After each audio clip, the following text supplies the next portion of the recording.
and welcome to the unboxing of the Cannular machine. After many years I've been looking at a canning machine, and before I bought this one, most of them were only available from the US, and they were the types like All American Canning and several others. Unfortunately, with the postal costs and the shipping costs and the import duties and everything else, they've been well and truly out of my budget. With the UK market, there have been several canning machines, but mostly based on the pillar type drills. These pillar type drills are normally about 100, maybe 120 quid to buy from a DIY store. And unfortunately, by the time they've added a few extra seamers and bits and pieces on there, they sell them at about 1200 quid each. So not a go for me. Anyway, I've bought the Cannular machine today, and it arrived, it arrived last week, and there's the main box. And I also bought 2 packs of cans. There is different types of canning lid apparently, so I've gone to the trouble of actually buying the cans when I bought Cannular, so I'd make sure they would fit. There are different types available, and you've got to buy different chucks for those different cans. So let's get on with the video, and let's start with this bad boy. It is bloody heavy. I'll say bloody heavy, it is bloody heavy. Should have got a better knife.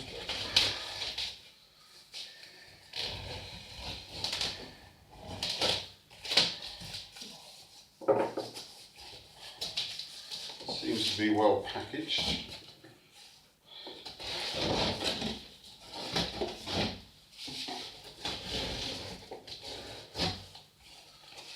It's in a cardboard box, in another cardboard box.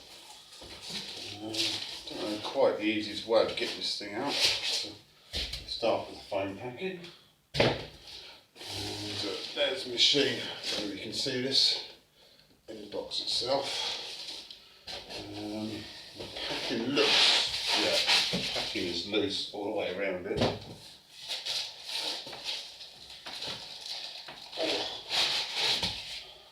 See, high density foam.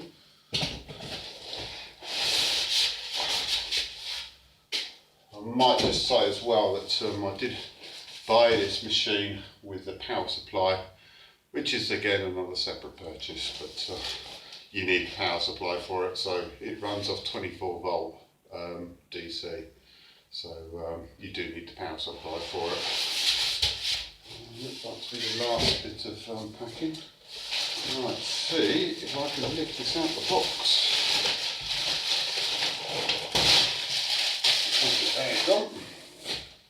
I don't know the easiest way of doing this. I might have to lay the thing down.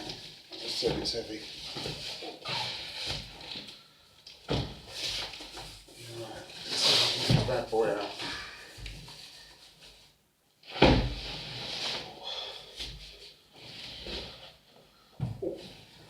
Right, as I said, or as I keep saying, it is really, really heavy. So there's only a bit of foam in the bottom of the box. Can't see any power supply at the moment, so I hope it's in one of the other boxes. Right, well, let's just have a look at this. The machine comes with all the bits you need by the looks of things, but it hasn't been set up yet. So there's by looks at it, there's a handle that's got to go on there. The dies and everything else are already in place. I trust you can see that. But again, they need to be set up with tolerances and to get the machine running correctly. Before I bought this, I've downloaded the manual from the Kegland brew site, and I'm going to have to find my feeler gauges and an angle grinder so I can check the, obviously set the machine up with the feeler gauges for the right tolerances, and the angle grinder is basically to cut through the top of the can at the various stages during the sealing process, just to make sure that you've got the procedure absolutely right. So in the next video I'll be taking all this apart and setting it up and seeing if I can actually can a homebrew. Right, I'm hoping that one of these boxes must contain the power supply. See this one, although this one's quite light, so I assume it's only got the aluminium cans in it.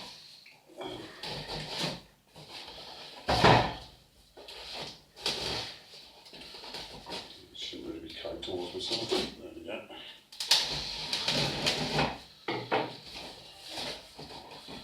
Right. See what we've got in this one.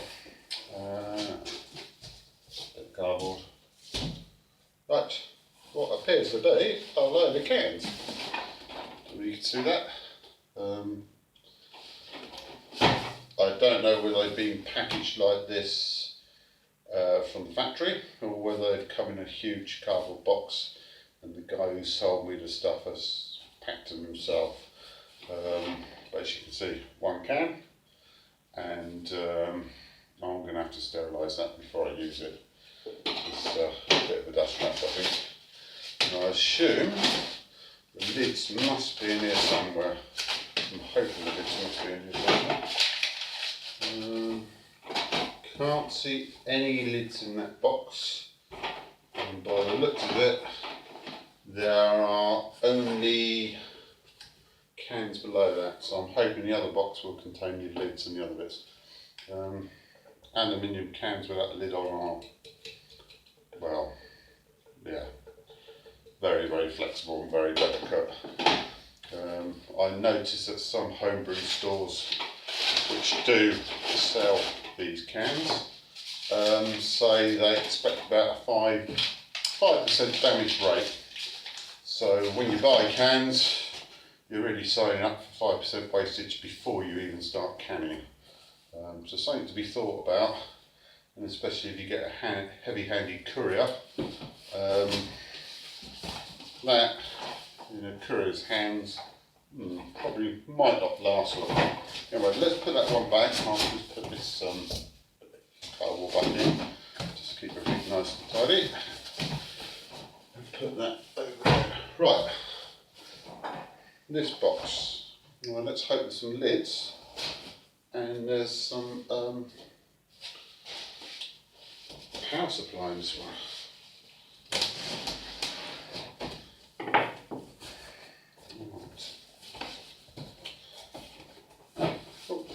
Another bit of handy cardboard. Oh, it looks to be oh, it's a bit different. This box is a little bit different to the other one. There's not so many cans, so I'm hoping there's a few extra bits and pieces in here. Right.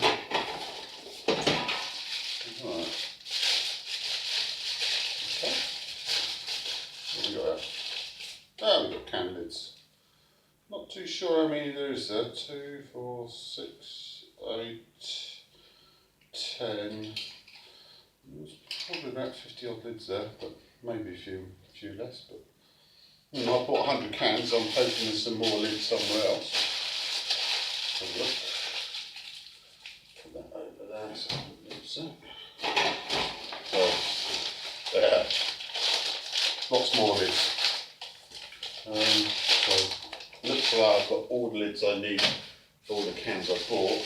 We might as well just get a lid out and just show you guys what the lid looks like. I don't need to really see a can lid, but now I assume these are the BK ones. I may be wrong. Looks like that on the top, looks like that underneath. Which plonk on top, put it in Cannular, seal it, easy, I think. And oh, there's another box. So let me just put this can away and put this lid back in there. Right, I trust this is the power supply. which it is. Power supply is not cheap, but it looks a reasonably heavy duty thing. As I said, I think it's about 24 volts. There's quite a bit of amperage in there as well. So I know the reason why they've made it 24 volts, because I've seen videos people using this type of machine on YouTube, and invariably you've got a can of beer, you spin it up in the machine, quite a few things get covered in beer, which is a lot safer with liquid if you're dealing with a 24 volt DC supply. So as I said, power supply, Cannular machine, and I think, I'm not going to count them all, but I think I've got about 104, maybe 105 cans. So it gives me quite a few to set the machine up and see how I get on with canning the actual beer. One thing I've thought about quite a bit with canning the beer is that you can buy, I think Cannular do one, a counter pressure filler for beer cans, which basically looks like a clamp and a grip clamp, and you put the can in it and you counter pressure the can, and then I've never used one, I might get one, I don't know, and then you've got to get the can from the counter pressure filler into the Cannular machine and seal the can before everything foams up. My remedy to that is to probably get my beer down to maybe 0, maybe 1 degree C, and to can it on foam from there. So basically the CO2 will still be in the drink, and the canning experience should be a lot less messy and a lot less foam and less headspace in the can. So I'm just going to put this back in and tidy up. I mean, that's about it for this unboxing demo. I noticed a few other things on the side of the volts, voltage 24 volts, 12 amps, 250 watts, 333 RPM, gearing ratio of 9.8 to 1, and it's an Anderson type 40 amp plug, which by the looks of things, I'll just show you around the box. So that's the side, there's a back. I imagine the power supply goes in the back. Around this side, there we go. There is the handle, which obviously just screws in, and this bottom rotation plate you can adjust from underneath, so I'm just going to have a look at that. Yeah, you can adjust it from there. Oh, there's some surface rust in this. Well, it's not very good for a brand new machine. I don't know whether you can see this, guys, but up around this area there looks to be some surface rust. For a brand new machine, should you have it? Probably not. But well, I won't let that distract from my enjoyment of it. And then up on this side, again, I don't know if you can see it from there, is the actual seamer rollers themselves. So there's 2 seamer rollers. So the operation, as far as I understand, you push the handle one way, and one of these seaming roller comes over and does the initial seal, and you push the handle the other way, and the other seaming roller comes over and completes the seal. There's quite a few nuts and bolts and hex keys and other little adjustments in there to set the machine up. Now, it might be worth me mentioning as well that some UK suppliers of this type of machine actually sell the machine fully made up, which I tested, and I've seen cans, so there's a straight out of the box appearance, preparation appearance. It will work straight out of the box, so there's no setting up, no messing around, no wastage of cans, but unfortunately you're going to pay for that service. So I didn't go for that, and I think half the fun is being able to set the machine up yourself and use it afterwards. Just point out as well, I've only got the one spacer block which is in here, the plastic spacer there, and that's for the larger cans. You can buy the extra large spacer for the 330ml type cans, but I may or may not be experimenting with that. The cans, there's not much price difference between the 330ml cans and the 440s or 500ml cans from what I've seen. So there we go, that's the video. My only disappointment is that there's a slight, as I said, there's a slight service rust in there. It's obviously been shipped and there's been moisture or something in there, and it's got a little bit of surface rust on it. Or I can think about in the moment as well is that if you get beer up into this area where the rollers are and everything else, you're going to spend quite a bit of time, I'd imagine, afterwards cleaning that little lot out.